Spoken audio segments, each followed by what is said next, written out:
बवासीर बिल्कुल ठीक हो गई। मैं बहुत शुक्र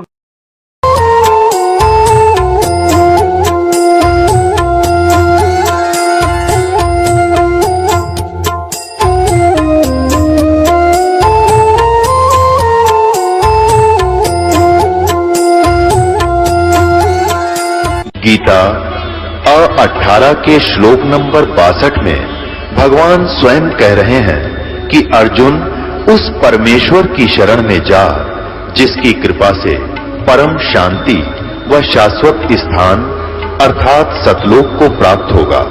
वो परमेश्वर कौन है, कहां है, कैसा है, जानने के लिए कृपया अवश्य सुनिए जगत गुरु तत्वदर्शी संत रामपाल जी महाराज के अमृत वचन।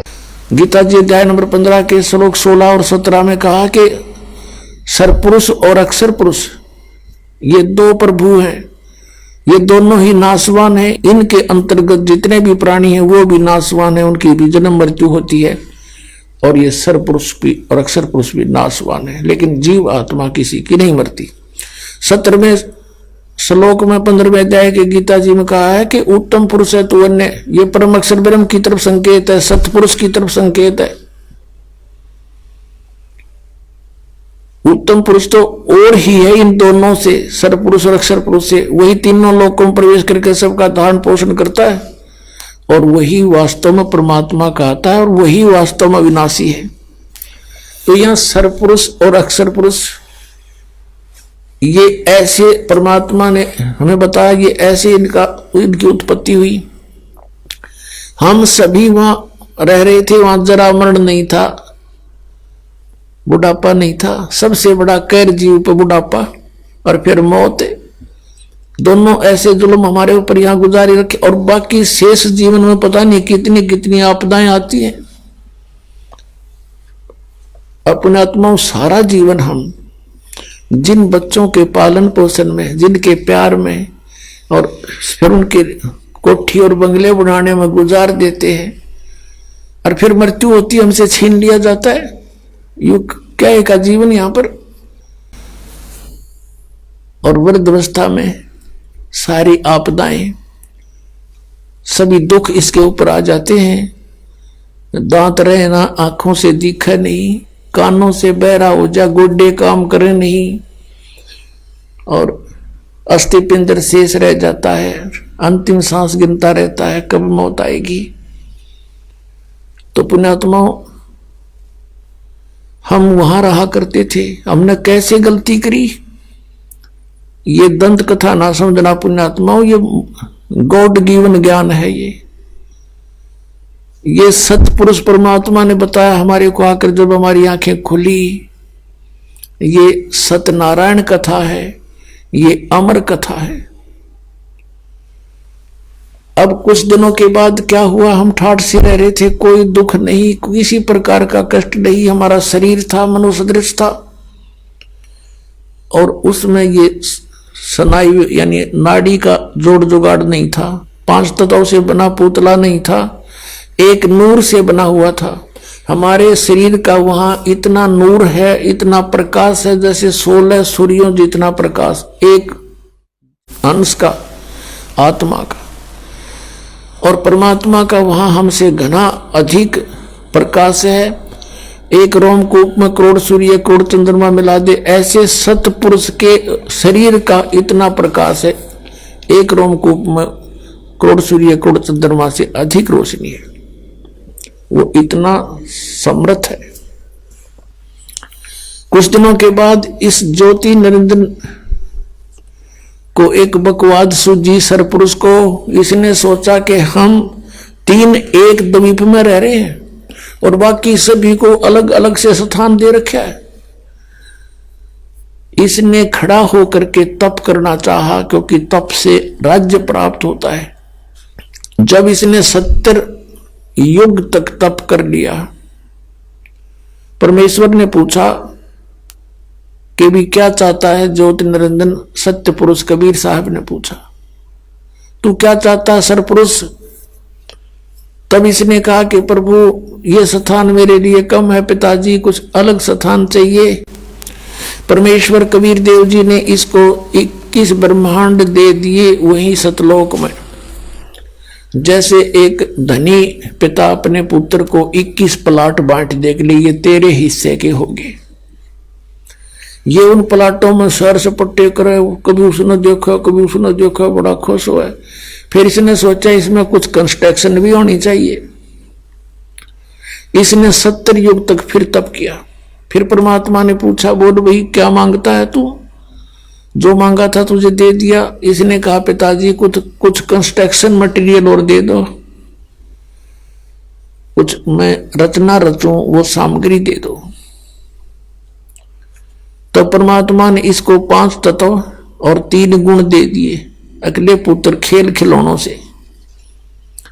इसके पास जब ये सारा कुछ आ गया, इसने वहां कुछ अलग से पहाड़ पूड़ बना दिए, झरने झुरने बना दिए। तो उसमें इसने सोचा कंस्ट्रक्शन भी हो जाएगी, लेकिन फिर अकेले का दिल नहीं लगेगा 21 प्लाटों में, मेरे साथ कुछ आत्मा भी हो। इसने ये सोचकर फिर खड़ा हो गया। और जब ये तपस्या कर रहा था, हमने कहा मार खाई है पुण्यात्माओं, ये सत्कर मान लेना। ये कोई डूम बाट के गीत नहीं है कि वो किसी की प्रशंसा के लिए गा रखे हो, ये परमात्मा ने आकर बता रखे हैं। जब ये तपस्या कर रहा था, हम जितनी आत्मा इसके 21 ब्रह्मांड में यहां कष्ट पा रहे हैं, ये सभी कीड़ी मकोड़ी, हाथी, जंगल के प्राणी, जल के प्राणी, वायु के प्राणी, या राजा से लेकर रंग देवता, ब्रह्मा विष्णु महेश दुर्गा, ये सभी हम इसकी उस अदा पर आसक्त हो गए। एक पैर पर खड़ा, ओए हो इतने दिन से, कभी उस पैर को रख ले उस पर खड़ा हो जाता है, और ऐसे करबद्ध खड़ा है एक टांग पर।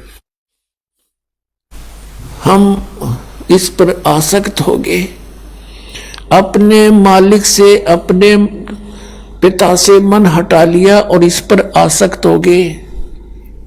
और इतने आसक्त हो गए कि परमात्मा ने बार बार कहा कि भी किसी की क्रिया की तरफ ध्यान नहीं देना चाहिए, तुम मस्त रहो बच्चों, मत देखो इसकी क्रिया को। लेकिन हम ऊपर से तो सावधान हो गए और अंदर से वो कसक गई नहीं। अब वो तो अंतर्यामी थे। इसने तीसरी बार जब तप किया, 64 युग कर चुका ये, तब परमात्मा ने पूछा कि भी जो तूने मांगा था वो मैंने दे दिया, अब तू क्यों डरे ढो रहा है, अब क्या चाहता है? तब इसने कहा, पिताजी मुझे कुछ आत्मा दे दो, मुझे कुछ हंस दे दो, मेरा दिल नहीं लगता। तब इसने कहा, भाई तेरा दिल लग रहा था, 3 जने बैठे थे, तो ना आप बकवाद भाई, और बात सुन ले और मांग ले, तेने कुछ प्लाट मांगने हो को ब्रह्मांड तना और बना के दे दूंगा, पर ये आत्मा नहीं दे सकता, ये मेरे अंश हैं, मेरे अंदर से निकले हैं, मेरे बच्चे हैं। अपने आत्माओं, इन बहन बेटियों को पूछकर देखना, जब जो बच्चा जन्म लेता है, बेटा या बेटी, इनको कितना प्यारा लगता है। चाहे किसाई बांगा बोला हो, लूला लंगड़ा हो, काना हो, गूंगा हो, बहरा हो, सीने के लगाए रखते हैं, इतना प्रिय होता है इनको। और उस परमात्मा से हमारा जन्म हुआ है, उनके शरीर से हम बाहर आए हैं, तरीका दूसरा है, प्यार उतना ही है। तो उसको हमसे कितना प्यार है। तो उसमें परमेश्वर ने कहा कि देख भाई बात सुन, ये मेरी आत्मा नहीं दे सकता तुझे किसी भी कीमत पे, किसी भी जप से, तप से, किसी क्रिया से, ये तुझे नहीं मिलेंगी, और मांगते ना जो मांगना। फिर परमात्मा को मालूम तो था कि हम बिगड़ चुके हैं। दूध जब फट जाता है, सेब जब खराब हो जाता है, तो टोकरी से उठाकर वो बाहर फेंकना ही पड़ता है, ना औरों को भी खराब करे। तो ये सोचकर परमात्मा ने कहा, भाई सुन बात, यदि कोई आत्मा तेरे साथ स्वेच्छा से जाना चाहता है तो नो ऑब्जेक्शन, मुझे कोई ऐतराज नहीं, पूछ ले उनसे। अब वो हमारे पास आया और हम तो पहले इसके ऊपर आसक्त हो रहे थे। जैसे पुण्यात्माओं, आज हमारे अंदर यही प्रेरणा है और यही जो कि तू ये प्रवृत्ति हमारी आज है। जैसे कोई हीरो या हीरोइन, अभिनेता या अभिनेत्री, वो अपने पेट के लिए, अपने धन कमाने के लिए चटक मटक करते हैं। वो तो कमावे धन, और ये युवा बालक उनके ऊपर आसक्त हो जाए। नो कहीं ये मेरा फेवरेट हीरो है, ये मेरी फेवरेट हीरोइन है, और उन्हें टींडा मिल रहा को नहीं, उनसे कुछ लेना एक ने देने दो, बेमतलब बकवाद करे।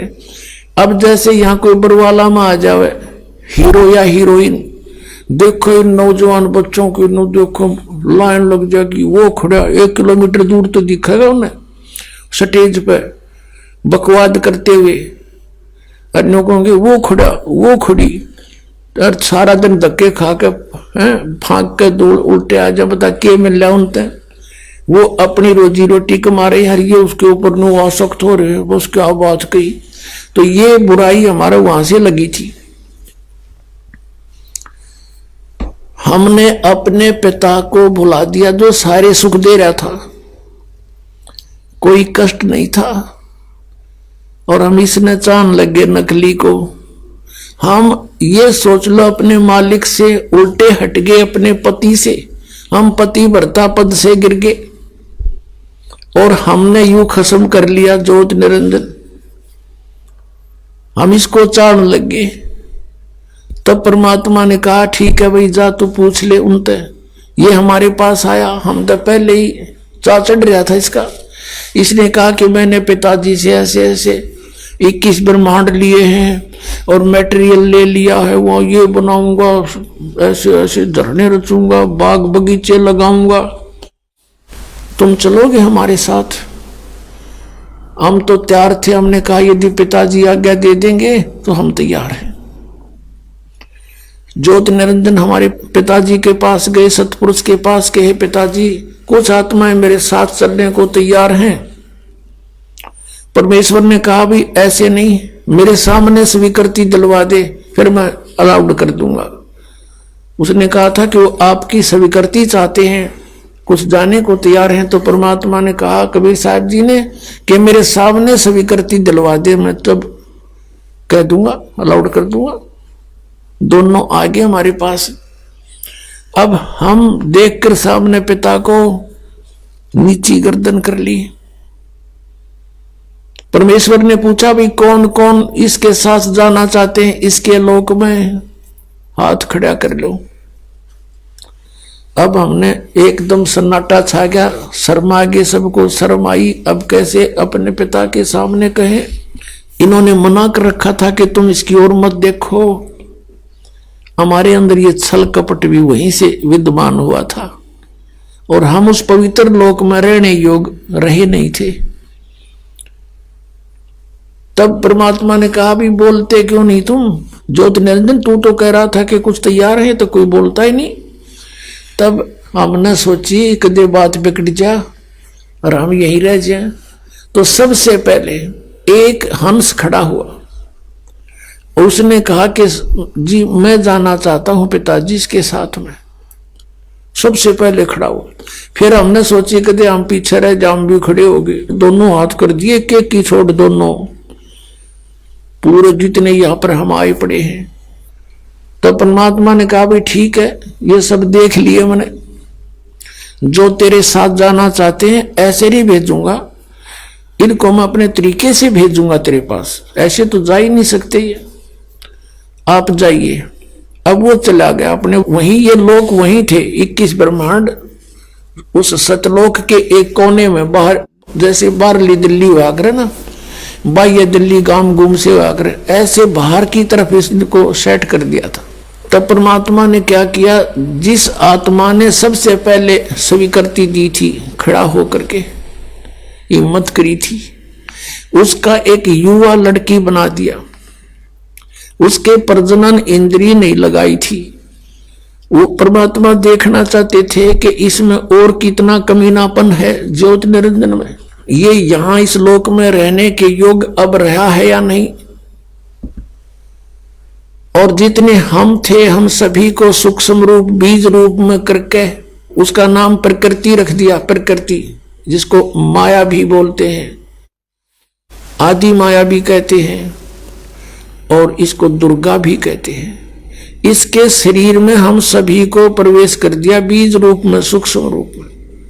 पुण्यात्मा, आज इस वैज्ञानिक युग में हम आसानी से समझ सकते आध्यात्मिक मार्ग को। जैसे आप सुनते हो कई बार डॉक्टरों से कि किसी व्यक्ति के कुछ जीवाणु होते हैं, वो इतने रहने चाहिए, जैसे 50 लाख रहने चाहिए जीवाणु एक ग्राम में, 1 mg ब्लड में। बताओ 50 लाख जीवाणु 1 mg ब्लड में, इतने में फिर कितने अंदर है हमारे जीवाणु, गिनती नहीं होती। तो ऐसे परमात्मा ने सभी के सभी इसके अंदर फीड कर दिए सूक्ष्म रूप में। और इसको कहा बेटी दुर्गा को कि बेटी मैंने तुझे शब्द शक्ति दे दी है, वचन शक्ति दे दी है, और जितने भी जीव कहे ज्योत निरंजन कहे तू वचन से उत्पन्न कर सकती है।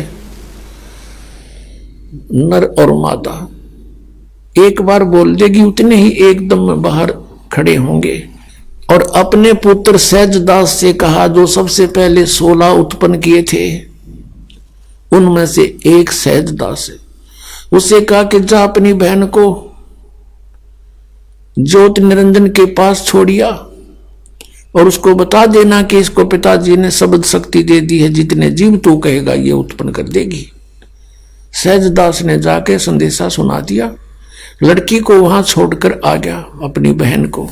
अब इस प्रकृति देवी ने, प्रकृति यानी दुर्गा का रूप निखरा हुआ था युवती होने के कारण। अब इस ज्योत निरंजन के मन में वहां फिर दोष उत्पन्न हुआ। ये सभी हम प्राणियों के अंदर यहां भी विद्यमान है। ये बीमारी वहां से लगी थी अपने सारी। अकेली लड़की को देखकर उसके साथ बदतमीजी करने की नीयत, उसी का गुण हमारे अंदर विद्यमान है। उसने सुंदर लड़की को देखकर एकदम आव भाव बदल गए। लड़की भी पहचान गई कि इसके मन में दोष आ चुका है। तब उस लड़की ने अपनी इज्जत रक्षा के लिए कहा कि ज्योति निरंजन, हे सरपुरुष, हे बड़े भाई, देख तू मेरा बड़ा भाई, मैं छोटी बहन तेरी उत्पत्ति पिता ने अपने वचन से की थी, अंडे से, और हमारी उत्पत्ति भी उन्होंने की है। तू हमारा बड़ा भाई, हम तेरी छोटी बहन। अब भाई बहन का ये काम अच्छा नहीं, महापाप होगा, तू जुल्म ना करे। तब उसने एक नहीं सुनी, बहुत आगे बढ़ गया। अब अदर तरीके से मुंह खोल लिया बकवाद करने के लिए, हवस में अंधा हो गया। तब लड़की ने छोटा सूक्ष्म रूप करा अपनी सिद्धि से, और इसके मुख के माध्यम से पेट में रक्षा, अपनी इज्जत रक्षा के लिए पेट में चली गई। और वहां से परमात्मा से प्रार्थना की, हे परमेश्वर, हे पिताजी, ऐसे ऐसे मेरे साथ इसने जुल्म करना चाहा, और इस लड़की ने बता दिया था कि मेरे पास पिता की दी हुई जो शब्द शक्ति है, वचन शक्ति है, तो जितने जीव कहेगा मैं उत्पन्न कर दूंगी, पर नहीं माना था। तब लड़की ने कहा, पिताजी इसने मेरे साथ ऐसा जुल्म किया, मेरी रक्षा करो, मेरी रक्षा करो। परमेश्वर वहां पहुंच गए अपने पुत्र जोगजीत के रूप में। परमात्मा कहते, सोचल छिद्र मैं करूं अपने धन के काज। और वहां आकर कहने लगा, अरे ज्योत निरंजन, तू सुन ले आदेश परम पिता का, तूने बहुत जुल्म किया यहाँ पर, अब तू इस लोक में रहने योग्य नहीं है। तूने इस पवित्र लोक में ऐसा जुल्म करने की सोची, लड़की को उसके पेट से निकाल दिया, पेट पाड़ के इसका, और फिर सी दिया उल्टाए। शब्द में बहुत बड़ी शक्ति होती है पुण्यात्माओं। अब तो हम आध्यात्मिक मार्ग में कति -0 हो गए, हमारा अविश्वास हो जाता है इन बातों पर। लड़की बाहर निकाल दी और उसको कह दिया कि ज्योति निरंजन अब सुन ले आदेश परमपिता का। वो खुद ही बोल रहे थे, परमपिता खड़े ही थे। आज के बाद तेरा नाम काल होगा, 1 लाख मानुष शरीरधारी प्राणियों का नित आहार करेगा और 1.25 लाख की उत्पत्ति किया करेगा। और तू निकल जा यहां से, इस लोक में रहने योग्य नहीं है, ले जा तेरे 21 ब्रह्मांड को, यहां से चला जा बहुत दूर और निकल जा। दुर्गा तू भी, तुमने इसके साथ रहने का प्रॉमिस किया था और खाओ धक्के तुम। अब देगा तो नहीं, टिंडे ले जाओ जिसके ऊपर आसक्त हुए थे। इतना कहा था कि 21 ब्रह्मांड विमान की तरह चल पड़े वहां से। अब इसने अपनी गलती की कुछ एहसास हुआ। जोग जीत रूप में खड़े परमात्मा से कहा कि बड़े भाई मेरी माफी करवा दो, पिताजी से मेरी अर्ज कर दो कि मुझे क्षमा कर दे। जोगजीत ने कहा भाई मेरे को आदेश जितना था तेरे तो बता दिया, अब जाइए यहां से। इतना कहकर वो चल पड़ा। आगे आकर सहज दास का द्वीप है, जब इसके 21 ब्रह्मांड आ रहे थे, इसने वहां विमान को रोका थोड़ी देर और कहा सहज दास मेरी अर्ज कर दे पिता परमात्मा थे, मेरी क्षमा याचना कर दो, प्रार्थना कर दो। सहज दास कहने लगा भाई डट जाते, रुक जा थोड़ी सी देर। सहज दास वहां से गया भगवान, क्योंकि वहां बहुत लंबा चौड़ा क्षेत्र है और वहां उनके मन अपने अपने विमान अपना शरीर आसानी से कहीं कितनी स्पीड से उड़ा के जा सकता है। पहुंच गए सतलोक के आखिरी छोर में, जहां परमात्मा विराजमान है, ध्रुवलोक के 3रे पृष्ठ पर यानी अंतिम छोर पर। और कहा कि आपका एक दास एक अर्ज लेकर आया है। बोल पुत्र क्या बात है? परमात्मा बोले कि आपका एक नौकर वो ज्योति निरंजन आप वहां खड़ा है 21 ब्रह्मांड लिए, उसके लिए क्या आदेश है पिताजी? मैं ये आदेश ले आया हूं।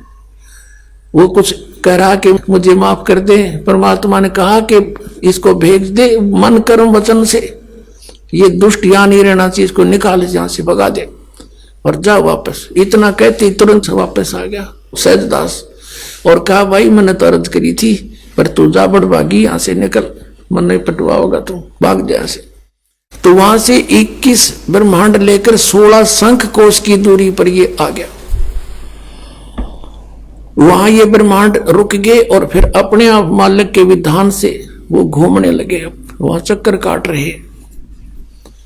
अब इस ज्योति निरंजन ने कहा दुर्गा से, प्रकृति से कि अब मेरे साथ जो होना था हो लिया, अब मैं किसी के नहीं मानू, अपनी मन मर्जी करूंगा।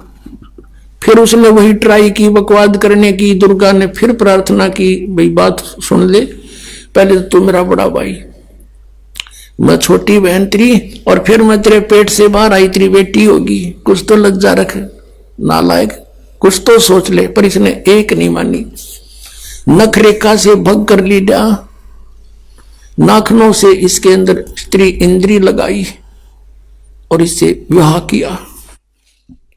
3 पुत्रों की उत्पत्ति की, रजगुण ब्रह्मा, सतगुण विष्णु, तमगुण शिव जी की। अपने आत्माओं, एक बार ये दास किसी कामवश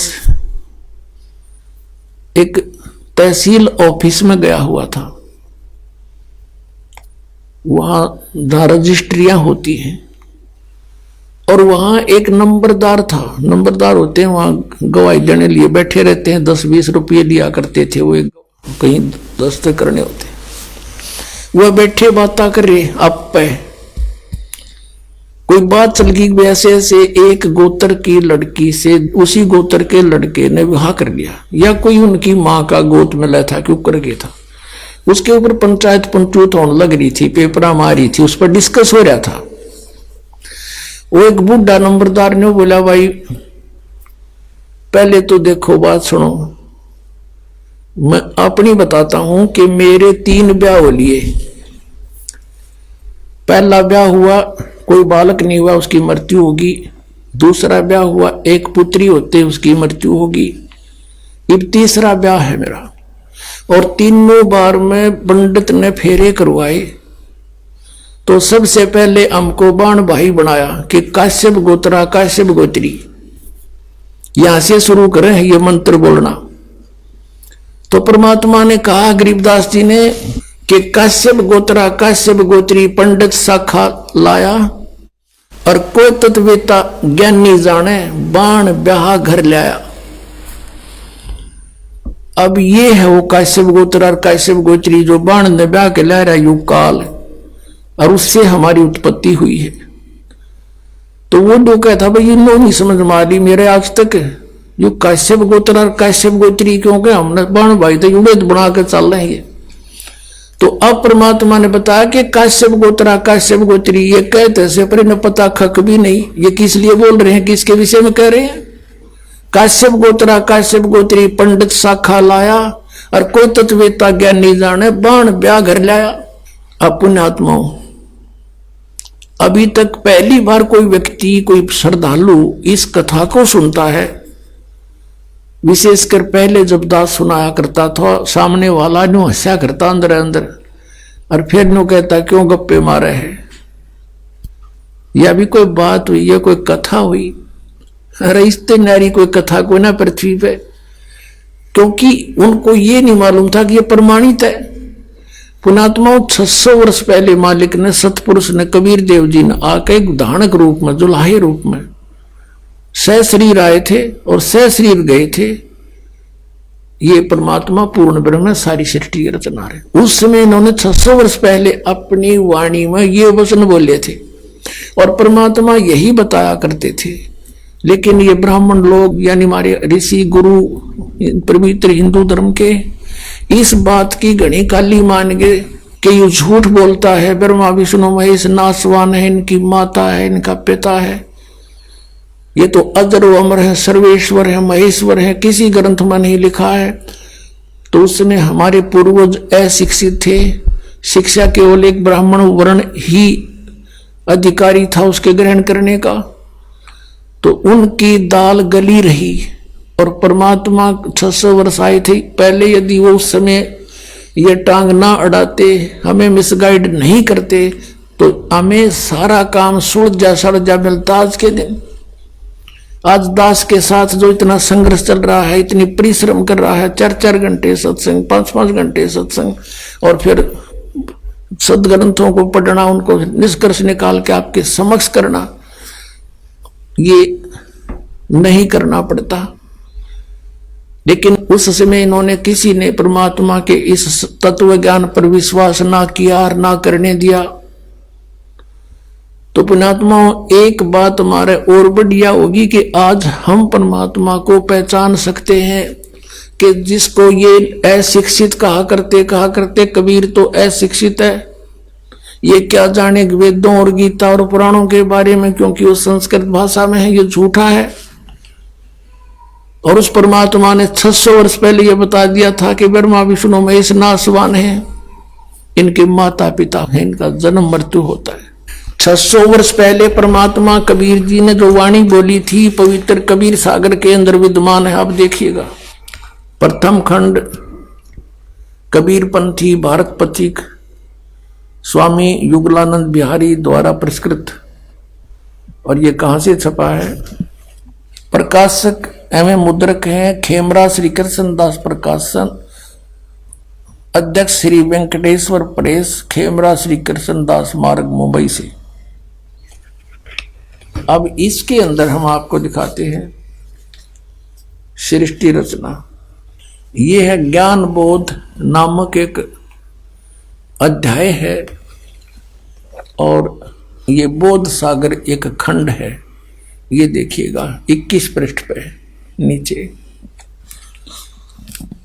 परमात्मा ने 600 वर्ष पहले अपनी प्यारी आत्मा धर्मदास को यह ज्ञान दिया था।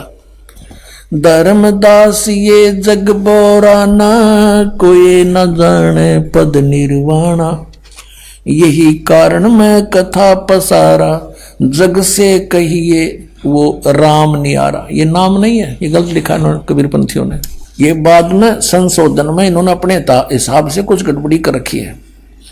यही ज्ञान जग जीव सुनावो, सब जीवों का भरम नसाओ, अब मैं तुमसे कहूं चिताई, तेरे देवन की उत्पत्ति बाई। तीनों देवताओं ब्रह्मा विष्णु महेश की अब तुझे उत्पत्ति बताता हूं।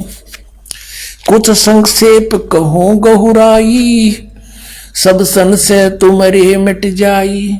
भरम गए जग वेद पुराना, आदि राम का भेद न जाना। ये नाम गलत लिखा है, राम है, आगे चलकर क्लियर होगा। यो राम राम सब जगत बखाने, आदि राम कोई बिरला जाने। ये राम है शब्द है, गलत लिखा है कि सभी राम राम कहते हैं।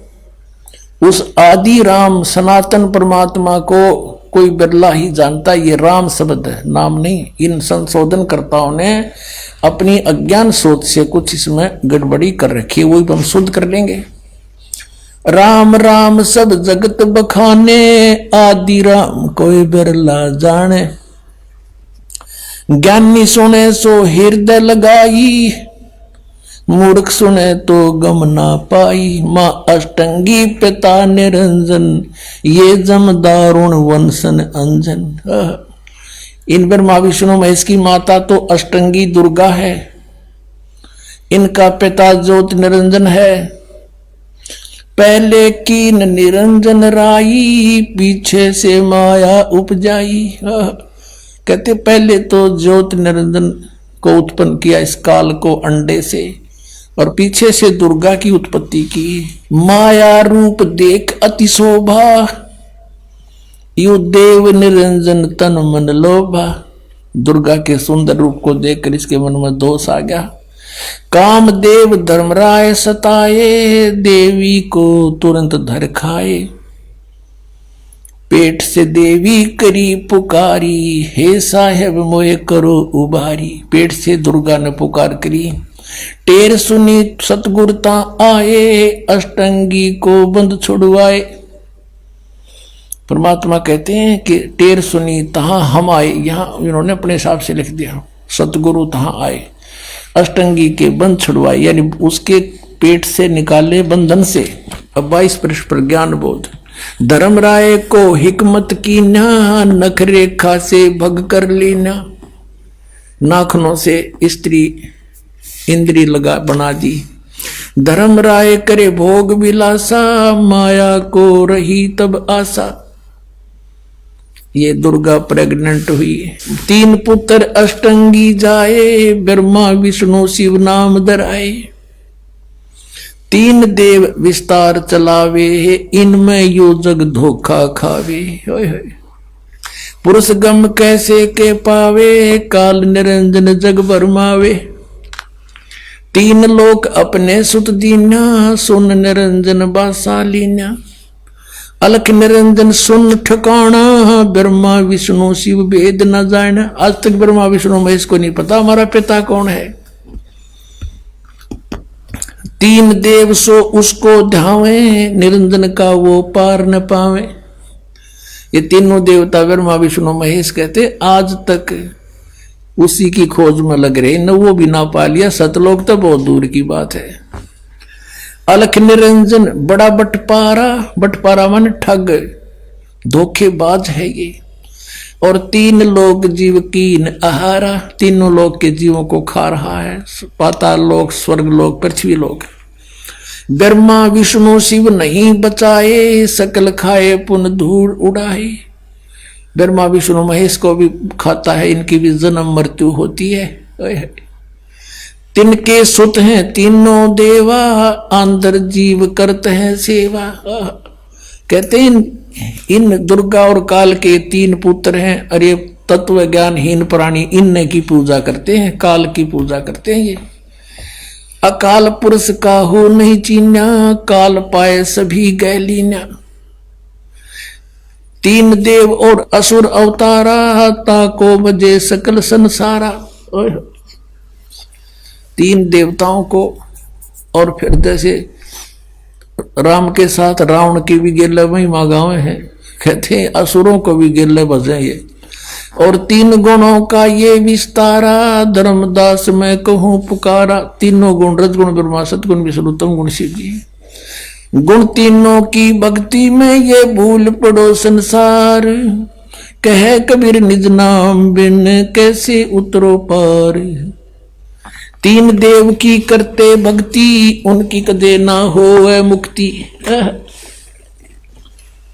अपनात्माओं, परमात्मा ने 600 वर्ष पहले आकर यह अपने द्वारा रची हुई सृष्टि एज इट इज बता दी थी। और ये हमारे सदग्रंथों में भी, क्योंकि परमात्मा कबीर जी ने सतयुग में सबसे प्रथम आते हैं। सतयुग में, उस सतयुग के अंदर आके ब्रह्मा को मिले, ब्रह्मा जी से भी ज्ञान सुनाया। ब्रह्मा जी ने बहुत अच्छी तरह ज्ञान को समझा, प्रथम मंत्र भी ग्रहण किया। उनको केवल एक मंत्र दिया, ओम मंत्र, क्योंकि वेद पढ़ा करता, दूसरा सुने नहीं। और फिर ने सोचा था परमात्मा ने, जो ये थोड़ी बहुत मेरी बात को सुहावेंगे तो फिर सतनाम दूंगा इनको, और फिर ये ले चलूंगा सब उल्टा। और फिर ये शिव जी के पास गए, शिव को परमात्मा ने मंत्र दिया, उसको ज्ञान सुना उन्होंने। फिर विष्णु जी के पास गए, वहां भी उन्होंने ज्ञान सुनाया, वो भी अच्छी आत्मा थी सभी, और सुना अच्छी तरह कि कोई महापुरुष है। फिर उसके बाद परमात्मा ने सोचा फिर कभी जाऊंगा, अगर इनकी रुचि होगी तो सही नाम दूंगा भी, तो उनको दूसरे मंत्र देकर आया परमात्मा। पीछे से काल निरंजन ने सोचा कि तेरे पुत्र गए, ये चले गए तो सारे जीव वापस हो जाएंगे, तभी उन्हें अंदर से प्रेरणा कर दी है, सारे मोट दबा दिया कि ये झूठा है, कपटी है, इसके पास कोई ज्ञान नहीं है, वेद सत्य है, तुम इन्हीं को मानो, मत मानो उसकी। दूसरी बार परमात्मा गए तो उन्होंने अरुचि दिखाई तीनों ने, तो जान गए परमात्मा कि काल आ गया इनकी बुद्धि में, अब इनकी बुद्धि में काल आ गया, अब ये नहीं मानेंगे। अब वो परमात्मा से सुना हुआ ज्ञान और कुछ अपना अनुभव ब्रह्मा जी ने फिर अन्य को सुनाना शुरू किया। अब वो पुराणों में विद्यमान है, आपको दिखाते हैं। अब केवल यदि हम कबीर सागर से ही आपको संतुष्ट करते तो कोई नहीं मानता, न्यों छोड़ इन बातों में, ये तो वैसे तुक्के मारे। और अब पुराणों में विद्यमान है सारा ज्ञान। अब बुद्धिमान हिंदू समाज के बच्चे सारे शिक्षित हो गए, अब इनको यो स्वीकार करना पड़ा। अब सचमुच जो पुराणों में लिखा, और 600 वर्ष पहले भगवान बता गए, वो जो का तो आज पुराणों में लिखा, जिसको ये अशिक्षित कहते थे। और परमात्मा वैसे तो वो तो अंतर्यामी है, सब भाषाओं को जानते हैं, जानबूझकर मालिक अक्सर ज्ञानहीन रहे कि कोई नू ना सोचा कबीर जी ने ये पढ़ ली होंगी, कुरान पुराण वेद पुराण पढ़ लिए होंगे। और अब इससे हम भगवान पहचान सकते हैं कि परमात्मा जिसको अज्ञानी कहते वो महाज्ञानी, सब वेदों और गीता और पुराणों को जानकार थे, वो तो परमात्मा थे। और ये संस्कृत के ज्ञाता महामंडलेश्वर विद्वान को वहां थे, इन कख भी ना पता हमारे सिलेबस का, हमारे सदग्रंथों का पता नहीं। अब आपको दिखाते हैं, सबसे पहले देवी भागवत दिखाते हैं। अब देखिएगा श्रीमद देवी भागवत यानी देवी पुराण, गीता प्रेस गोरखपुर से प्रकाशित है। ये संपादक है हनुमान प्रसाद पोदार, चिमनलाल गोस्वामी। ये कहाँ से छपे हैं? प्रकाशक एवं मुद्रक है गीता प्रेस गोरखपुर, गोविंद भवन कार्यालय कोलकाता का संस्थान, ये यहाँ से छपा है। 123 पृष्ठ पे ये तीसरा स्कंद। यहाँ पर भगवान विष्णु अपनी माता दुर्गा की महिमा स्तुति कर रहे हैं। तुम शुद्ध स्वरूपा हो, यह सारा संसार तुम्ही से उद्भासित हो रहा है। मैं ब्रह्मा और शंकर हम सभी तुम्हारी कृपा से विद्यमान है। हमारा आविर्भाव जन्म, आविर्भाव माने जन्म, तिरोभाव माने मृत्यु हुआ करता है। केवल तुम ही नित हो, जगत जननी हो, प्रकृति और सनातनी देवी हो। प्रकृति दुर्गा को कहते हैं, ये स्पष्ट लिखा है।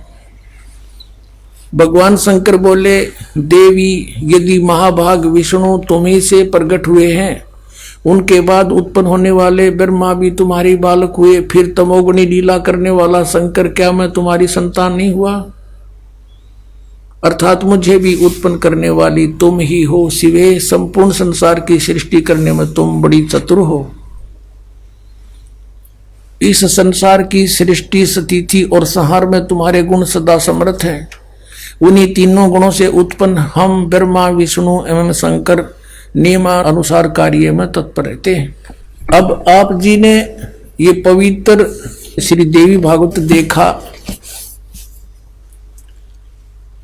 श्रीमद देवी भागवत यानी देवी पुराण में 5 कंसेप्ट क्लियर हो गए। ब्रह्मा विष्णु महेश की जन्म मृत्यु होती है, ये अविनाशी नहीं है। इनकी माता दुर्गा है, दुर्गा को प्रकृति भी कहते हैं। 3 तो ये हो गए। चौथा ये है कि रजगुण ब्रह्मा, सतगुण विष्णु, तमगुण शिव जी है। और 5वां ये हो गया कि ये ब्रह्मा विष्णु महेश केवल वर्क डन ही दे सकते हैं, ये किसी का संकट निवारण नहीं कर सकते। जैसा जिसका कर्म है वैसा ही देंगे, पुण्य भी पाप भी।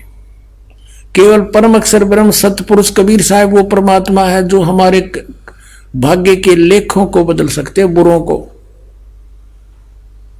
अब देखो, यदि कबीर सागर को अकेले को पढ़ाकर आपको सुनाता तो कोई विश्वास नहीं लाता।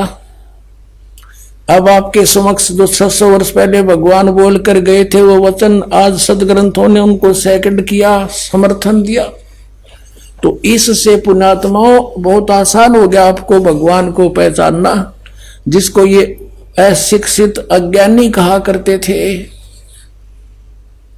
और इस संस्कृत भाषा के जानने वालों को हमारे पूर्वज बड़े विद्वान महापुरुष महर्षि बड़े पहुंचे हुए मानते थे। न कख नहीं पता था, सदग्रंथों को भी नहीं परिचित थे। ये आज तक हमें नहीं बता सके ऋषि महर्षि ब्रह्मा विष्णु महेश नाशवान है या अविनाशी है। इनके माता पिता भी हैं और सदग्रंथों में लिखे, इनकी जीवनी में लिखे, तो ये कख नहीं जाने थे, लोक वेद सुनाया करते थे। अब दिखाता हूं आपको। अब देखिएगा, श्री शिव पुराण में गीता प्रेस गोरखपुर से प्रकाशित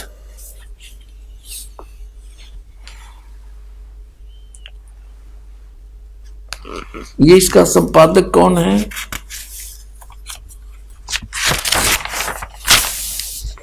हनुमान प्रसाद पोदार, ये है इसका संपादक। और ये कहां से छपा है? प्रकाशक एवं मुद्रक हैं गीता प्रेस गोरखपुर, गोविंद भवन कार्यालय कोलकाता का संस्थान। ये इनके फैक्स और फोन नंबर है। अब इसके 98वें पृष्ठ से हम आपको सुनाएंगे, थोड़े से ही लेख में कंसेप्ट क्लियर हो जाएगा। ये रुद्र संहिता और ये 5वां अध्याय यहां अंत होता है। इसके लास्ट से लेंगे, से लिंक बन जाता है। अपने पुत्र नारद की यह बात सुनकर लोक पिता ब्रह्मा वहां इस प्रकार बोले। ब्रह्मा जी ने कहा, ब्रह्मन, ये 6वां अध्याय है रुद्र संहिता का शिव पुराण में, तुम सदा समस्त जगत के उपकार में लगे रहते हो।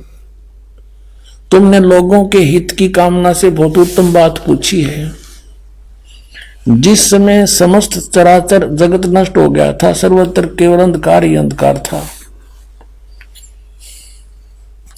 उस समय तत्सद्ब्रह्म इस श्रुति में जो सत सुना जाता है एकमात्र वही शेष था। अब 100 पृष्ठ पर आ गया, 99 पर 98 पर पढ़ लिया संक्षिप्त शिव पुराण। जिस परब्रह्म के विषय में ज्ञान और अज्ञान से पूर्ण उक्तियों द्वारा इस प्रकार विकल्प किए जाते हैं, उसने कुछ काल के बाद द्वितीय की इच्छा प्रकट की। उसके भीतर एक से अनेक होने का संकल्प उदित हुआ। तब उस निराकार परमात्मा ने, ये निराकार मानते हैं ब्रह्म को, ये ब्रह्म से शुरू होते हैं इनकी कहानी, अपनी लीला शक्ति से अपने लिए मूर्ति आकार की कल्पना की। जो मूर्ति रहित परम ब्रह्म है उसकी मूर्ति भगवान सदाशिव है। अर्वाचीन और प्राचीन विद्वान उन्हीं को ईश्वर कहते हैं। उस समय एकाकी रहकर सब इच्छा अनुसार विहार करने वाले उस सदाशिव ने अपने विग्रह से, विग्रह माने शरीर से, स्वयं ही एक स्वरूप भूता शक्ति की सृष्टि की। अब देख काल ने बका दिए, क्योंकि उसने एक अपने शरीर से आप एक लड़की निकाली जो उनके अपने शरीर अंग से कभी अलग होने वाली नहीं थी। उस पराशक्ति को प्रधान प्रकृति, दुर्गा को प्रकृति भी कहते हैं। ये देखो शिव पुराण भी स्पष्ट करा, प्रधान भी उसी को कहते हैं। गुणवती माया बुद्धि तत्व की जननी तथा विकार रहित बताया है। वह शक्ति अंबिका कही गई है, उसी को प्रकृति, सर्वेश्वरी और त्रिदेव जननी, तीनों देवताओं की माता, नित्य और मूल कारण भी कहते हैं। सदाशिव द्वारा प्रकट की गई उस शक्ति के 8 भुजाएं हैं। कति कंसेप्ट क्लियर हो गया कि ब्रह्मा विष्णु महेश की माता दुर्गा है और पिता यो ज्योत स्वरूपी निरंजन सदाशिव कहलाता है। नाना प्रकार के आभूषण उसके श्रीअंगों की शोभा बढ़ाते हैं। वह देवी नाना प्रकार की गतियों से संपन्न है और अनेक प्रकार के अस्त्र शस्त्र धारण करती है और एकाग्नि होकर भी वह माया संयोग वसात अनेक हो जाती है। वे जो सदाशिव हैं, जो इनका पिता है, दुर्गा का पति, उन्हें परम पुरुष ईश्वर, शिव, शंभु और महेश्वर कहते हैं। अब यहां देखो 101 पृष्ठ पर हम आगे रुद्र संहिता का हम ये 6वां अध्याय पढ़ रहे हैं। वे अब सदाशिव के उसके बारे में बता रहे हैं, उनको महेश्वर कहते हैं और वो अपने सारे अंगों पर भस्म रमाए रहते हैं। उन काल रूपी ब्रह्म ने स्पष्ट कर दिया, युग काल है जो महाशिव सदाशिव कहलाता है, ब्रह्मा विष्णु महेश का पिता है, दुर्गा का पति है। उन काल रूपी ब्रह्म ने, काल रूपी ब्रह्म कहो, इसको सदाशिव कहो, ये ज्योति निरंजन काल कहो, उन काल रूपी ब्रह्म ने एक ही समय शक्ति के साथ, नाथ नहीं है, शक्ति के साथ, दुर्गा के साथ शिवलोक नामक अक्षेत्र का निर्माण किया था। यानी सबसे ऊपर एक गुप्त स्थान बना रखा है इसने। उस उत्तम अक्षेत्र को काशी कहते हैं। वह परम निर्वाण तथा मोक्ष स्थान है, सबके ऊपर विराजमान है। वे प्रिय और प्रियतम रूप है, पति और पत्नी रूप में कौन? शक्ति और शिव, दुर्गा और ये काल रूपी ब्रह्म जो परमानंद स्वरूप हैं, उस मनोरम क्षेत्र में नित्य निवास करते हैं। मुने शिव और शिवा ने प्रलय काल में भी कभी उस क्षेत्र को अपने सानिध्य से मुक्त नहीं किया। ये शिव काल है, ज्योत स्वरूपी निरंजन है, शिवा ये दुर्गा है। यहाँ देखिए, देवर से एक समय आनंद वन में रमण करते हुए शिवा और शिव के मन में, दुर्गा और काल के मन में यह इच्छा हुई कि किसी दूसरे पुरुष की सृष्टि करनी चाहिए, जिस पर यह सृष्टि संचालन का महान भार रखकर हम दोनों केवल काशी में रहकर सभी इच्छा अनुसार विचरे और निर्वाण धारण करें। इन्हें फिर एक पुत्र की उत्पत्ति का विचार किया। ऐसा निश्चय करके शक्ति सहित दुर्गा के साथ सर्वव्यापी परमेश्वर शिव ने अपने वाम भाग के 10वें अंग पर अमृत मल दिया, यानी पति पत्नी व्यवहार किया। फिर तो वहां से एक पुरुष प्रकट हुआ। अब उसका नाम क्या रखा है इन्हें देखिएगा। अब 102 पृष्ठ पे ये संक्षिप्त शिवपुराण के रुद्र संहिता का 6वां अध्याय चल रहा है। अब कहते हैं शिव ने कहा वत्स, उसका नाम धर दिया शिव ने, काल ने। शिव ने कहा वत्स, व्यापक होने के कारण तुम्हारा विष्णु नाम विख्यात हुआ। अपने आत्माओं, परमात्मा कहा करते मोती मुक्ता दर्शत नाई, ये जग है सब अंदरे, दिखत के तो नैन चश्म इनका फेरा मोतिया बंदरे। कहते हैं मैं ऋषि कुमाऊं थे, संस्कृत के व्याकरण में मुझे बैठे रहे, सदग्रंथ को इनका समझ में आया को नहीं। ये कुआं महर्षि मंडलेश्वर, अरे न कख नहीं पता, ब्रह्मा विष्णु महेश की सती थी का, अपने सदग्रंथ सिलेबस से नहीं परिचित, ये काहे के टीचर थे। यानी पूरे हमारे मानव समाज को इन्होंने काल के मुंह में ठोके रखा, गधे कुत्ते बनवा दिया, भूत बनवाया, गलत साधना बता के, गलत ज्ञान बना के बता के, और फिर श्राद्ध निकलवाने की रोजी रोटी का धंधा चला दिया। अपने सदग्रंथ इनका समझ में आए नहीं, हमारा कोल्लू बना रखा था, इन रहट बना दिया। आइए अब हम उन श्रद्धालुओं के अनुभव जानते हैं जो जगत गुरु तत्वदर्शी संत रामपाल जी महाराज जी से दीक्षा प्राप्त कर चुके हैं तथा उनके द्वारा बताए गए भक्ति मार्ग पर चल रहे हैं। नमस्कार सर। नमस्कार सर जी। सर क्या नाम है आपका? मेरा नाम है जी ओम प्रकाश दास। सर कहाँ से आए हैं? सर पिंड घनौली जी, तहसील जिला रोपड़, पंजाब से आया हूँ जी। सर संत रामपाल जी महाराज से नाम दीक्षा लेने से पहले आप क्या भक्ति साधना करते थे? सर पहले मैं भक्ति साधना करता था जी, नौनाथ नाथों का जाप। मेरे गुरु जी थे नाथ सीगे जो कन्नों में मुंदरा होती हैं, वो नाथ सीगे जी वो। तो मैं उनसे गुरदीक्षा ली। उन्होंने मंत्र दिया था जी कि गुरदीक्षा जो मेरे को दी उन्होंने, आदिनाथ उदयनाथ पार्वती प्राणनाथ सतनाथ ब्रह्मा स्तोकनाथ वैष्णु अंचल तो चंबेनाथ गजवेली गजकंथरनाथ दया रूपी मस्तनाथ माया रूपी मिशंद्रनाथ घटे पंडे सिद्धू गोरखनाथ नौनाथों का पढ़िया जाप जाप पूर्ण व्या सिद्ध को सरनाम गुरु को प्रणाम आए गुरु के लागू पाऊं जिंद पीर जाहर पीर जोगी पीर सिद्ध पीर। गुरु जी ने बताया कि ये मंत्र याद करना, लिख के दिया उन्होंने। मैं 6 महीने लग गए जी कंठस्थ करने में इस मंत्र को। फिर सर आप संत रामपाल जी महाराज की शरण में कैसे आए? सर इस तरह होया कि मैं शुरू से ही ਅਸੀਂ बाबा बालकनाथ के पुजारी हैं जी। तो सर मेरे पहले से लग रहे हैं कि मैं सत्संग सुनूंगा, मैं नाटक फाटक नहीं देखता कोई भी, या खबरें सुनूंगा। मैं जैसे शाम ने सत्संग लगा रहा था, कोई भी सत्संग लगे तो संत रामपाल जी महाराज का सत्संग लग गया जी। तो जैसे सत्संग खोला तो इन्होंने पहले ने कहा जी कि ब्रह्मा विष्णु महेश तीनों ज्ञानी। सर मैंने तो आगे टपा दिया वो चैनल। मैंने कहा कि ये कौन आ गया ऐसा जो ब्रह्मा विष्णु महेश को ज्ञानी बोल रहा है। तो फिर दिमाग में आई कि जिसने बात कही उसको सुनो भी, पे कही क्यों है। मैं सर मुड़ के दोबारे फिर वही चैनल वापस ला लिया। तो जब मैंने देखा तो संत रामपाल जी महाराज गीता खोली हुई उन्होंने, तो गीता के बिच दिखा रहे कि फलाने श्लोक में ये लिखा, फलाने श्लोक में ये लिखा। पहले तो मेरे को समझ ही नहीं लगा। चलो मेरे को चस्का पिया जी, मैं रोज ही सत्संग देखना शुरू कराया। तो 2 महीने मैंने सत्संग देखा जी। 2 महीने के बाद मेरे को ऐसी प्रेरणा हुई, दूसरे दिन मैंने गाड़ी पकड़ी, मैं फ़ोन किया, टीवी पे नंबर आ रहे थे सर। मैं फ़ोन किया कि महाराज मैं आना चाहता हूँ, मैं कहाँ हूँ।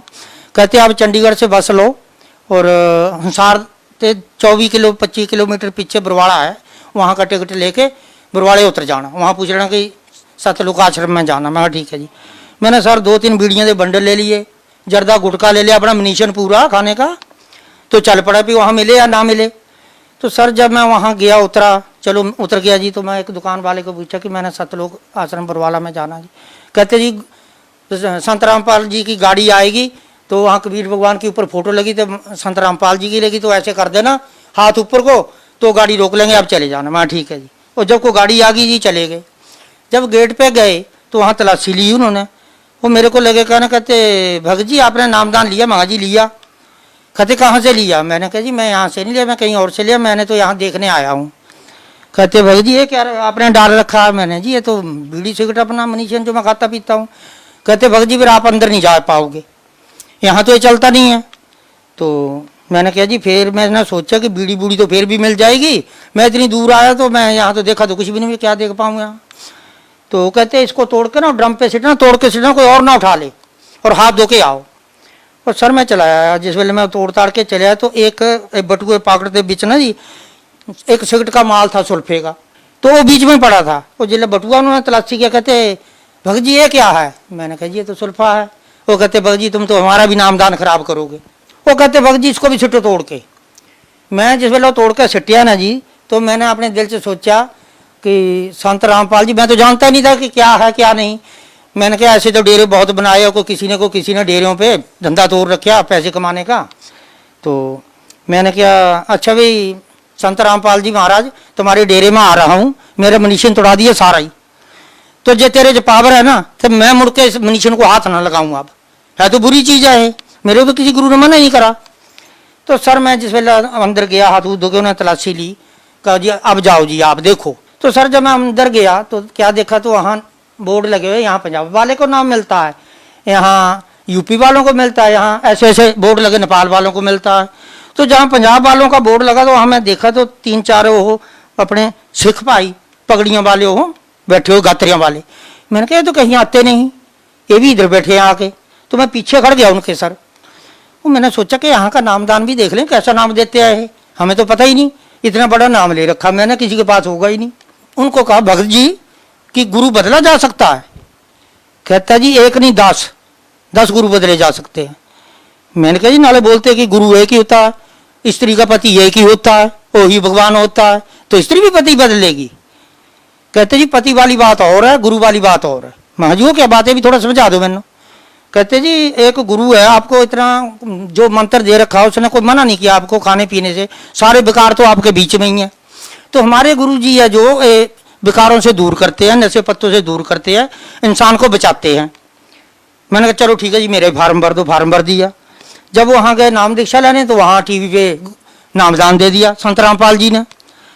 तो कहने लगे कि आप ऐसे करो, वहाँ जाओ लाइन में लग जाओ, बटकू बुटकू उधर जमा करा दो, अब गुरु से आशीर्वाद ले लो। चलो जी चले गए हम। महाराज आए, वहाँ नामदान मिला, आशीर्वाद देता महाराज ने, बड़ी मन गदगद हो गई। सर, संत रामपाल जी महाराज से नाम दीक्षा लेने के बाद क्या आपको कोई लाभ भी मिले? सर लाभ तो मेरे को बहुत मिले। मैं पहले इतना बीमार था ना जी, जब मैं पहले से नाम लिया था जो वो नाथ से, कि इतना बीमार हो गया कि मेरी मरने तक नौबत हो गई। कोई डॉक्टर नहीं छोड़ा, लुधियाना, जलंधर, पीजीआई, दिल्ली, कहीं भी बहुत पैसा खर्च हुआ मेरा। तो हार के पीजीआई दाखिल कराता जी बच्चों ने, वहाँ उन्होंने डिक्लेयर किया कि इसको कैंसर है, टीबी है और काला पीलिया है। बच्चों को बोल दिया कि इसको घर ले जाओ, 2-3-4 दिन का मेहमान है तो ले जाओ इसको, पूजा वहाँ सेवा कर लो। आगे जी करे, वो 2-3 दिन की दवाई थी। कहते डैडी दवाई खत्म होगी, अब जाना फिर। तो मेरे हाथ ऐसे हो गए थे सर, ऐसे ये बाजू भी, और ना मैं अपनी क्रिया सोच सकता था, हड्डियों की माला रह गई थी मेरी। पर मेरे को हो रहा था कि जब मेरे गुरुजी ने जो एडा बड़ा नाम मेरे को दे रखा, मैं जाप करता हूँ, गुरुजी की खुद ही किडनियाँ फेल है, मेरी उससे भी पहले फेल हो गई। तो ये मंत्र जाप कोई मेरे को सही नहीं लग हो। तो जब भी मैं महाराज जी के पास गया, अपने गुरु महाराज संत रामपाल जी महाराज के श्री चरणों में, तो मेरा नामदान खंडित। तो मैं गुरु जी से प्रार्थना लाई कि गुरु जी संत रामपाल जी महाराज, मेरा तो नामदान बार बार खंडित हो रहा। वो हंसे, मेरे को बोला उन्होंने, कहते बेटा ऐसे कर, तू क्वार्टर ले ले कहीं। मैं गुरु जी फिर तो चलो ठीक है जैसे आप बोल रहे हैं, अब कहीं भी मैं और जगह जाऊं मेरा नाम खंडित नहीं होता। एक रोज गया जी मैं बैंक में, मुझे पैसों की जरूरत थी, मेरे पैसे थे उतने 8,000 रुपया था कापी में। मैं गया तो वहाँ जब मैं ATM डालूँ उसमें, तो वहाँ कभी 15,000 आ जाए बिना भरने से ही। वो वैल्यू इतनी थी उसकी 15,000 निकालने की। वो मैंने किया 15,000 थोड़ा है, पर्ची पे तो 7-8 रुपया मेरा। तो मैं नंबर भरूँ, वो मुड़ के 15,000 फिर आ जाए, मैं फिर काट दूँ उसको। जब तीसरी दफा भरिया तो 15,000 बाहर आ गया। ओहो, मैं फिर वो तो सिक्योरिटी वाला बुलाया, मैं कहा भाई मेरा तो आधे पर्ची के ऊपर जो मैं पहले पर्ची कढ़ाई है उसके पर 8,000 रुपया है, तो ये 15,000 निकले है, यहाँ 5,000 तो बीच रहना चाहिए ना, नहीं तो खाता कैंसिल हो जाता। कहता जी पता नहीं आगे होंगे कोई तुम्हारे पैसे। मैं घर जाके अच्छी तरह से देखा हो, फिर गया, फिर मैं वापस आया बैंक में किसी बंदे को नाल लेके। मैं यार चेक कर, मैं किसी का और सीधा नंबर ना लग गया हो, ऊट पटांग किसी और सीधे पैसे मैंने मिल गया हो। महाराज तो पहले कहते बेईमानी नहीं करनी। तो जब मैं वहाँ गया जी, तो देखो भगत जी पहले पर्ची जो निकाली थी मैंने उसमें 8,000 रुपया, तो मैं 15,000 कैसे निकाल लेता उसमें से। मेरे पैसे निकालते निकालते सर जी 26,000 रुपया मेरे खाते में आया हो, ये नहीं पता कितने आया तो कोई होना ही है, पर उसी टाइम आ गया हो, जबकि मेरे को 15,000 रुपया निकला वहाँ से। एक तो ये लाभ हुआ, और ऐसे कई लाभ हुए, अनेकों ही लाभ हुए। जिस भी मैं काम को करता, मैं रिटायर हुआ जी नामदान लेने से बाद, अफसरों ने मेरे से कहना ओम प्रकाश सिगरेट डब्बी लेके आ, चाय ले आना नाले। तो मैं सोचता कि मना तो मेरे को कर रखा, पिता ने सिगरेट नहीं पीनी, इतनी अक्ल नहीं आई, सिगरेट डब्बी लिया देनी जाकर। वो बाद में पता चले कि ये तो लिया के भी देना भी पाप है। लोग पता कई क्या बोलते हैं जी कि आपका गुरु है ना जी, जो वो कढ़ाई में खड़ा होता और दूध से नहलाते हैं, उसकी खीर बना के वो तुमको खिलाते हैं। मैं कहा आप भी खा के देखो, पैसे कितने लेते हैं गुरु जी तुम्हारे? हमारे रिश्तेदार बोलते हैं हमें। मैं कहा भाई तुमने लेना तो पैसे, चलो मैं दुआ देता, बिना पैसे दिला देता तुमको नाम। तो ये तो सारे बदनाम करने की बात है सर जी। हमारे गुरु जी वर्गा तो कोई गुरु नहीं, आज दिन तक पैसा तो पैसा, वहाँ जाओ खाना फ्री, बैठना फ्री, सोना फ्री, नहाना धोना फ्री। मैं कहता ऐसा तो कहीं देखा ही नहीं मैंने धरती के ऊपर जैसा वहाँ देखा मैंने आज। सर, जो श्रद्धालु आज आपको देख रहे हैं, आप उन्हें क्या संदेश देना चाहेंगे? सर संदेश तो मैं नहीं दूंगा, प्रार्थना करूंगा भक्त भाइयों से कि मेरे भक्त भाइयों, इस धरती के ऊपर सच्चा ज्ञान और सच्चा नाम जो बड़े बड़े ऋषि मुनियों ने भी जपया, गुरु नानक देव जी ने भी जपया, मगर ऐसा ज्ञान किसी के पास नहीं है, किसी भी संत के पास नहीं है। अगर होगा भी तो सुना सुनाया होगा, मगर ऐसा ज्ञान किसी ने किताबों में ग्रंथों में खोल खोल के बता रहे भगवान की, या देखो क्या लिख रखा है और आप क्या कह रहे हैं। तो इससे आगे और क्या किसी को कह सकते हैं? आज तो अरदास ही कर सकते कि भक्त भाई ऐ समा ना ये बीता जा रहा, ये मुड़ के हाथ नहीं आएगा। धन्यवाद सर। सत साहिब।